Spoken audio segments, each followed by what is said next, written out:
Sounds great no matter what chords you're using. Just then I used a C, a D, an E minor, or G. It works for A minor, A major, E minor. Check it out. Here it is as a close-up. Now here's the riff in slow motion. Middle finger, 3rd string. Slides from 2 to 4. Index finger, 2nd string, 3rd fret. My middle finger is going to slide backwards. 4 to 2. Open 3rd string. And follow that by the chord of your choice. Here it comes again. Middle finger slide.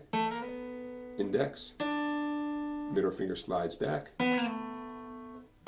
Open. I'll strum C twice. Play the riff. How about D twice? Same riff. How about E minor twice? G. Here it comes with A minor. How about E major? All right, have fun with it.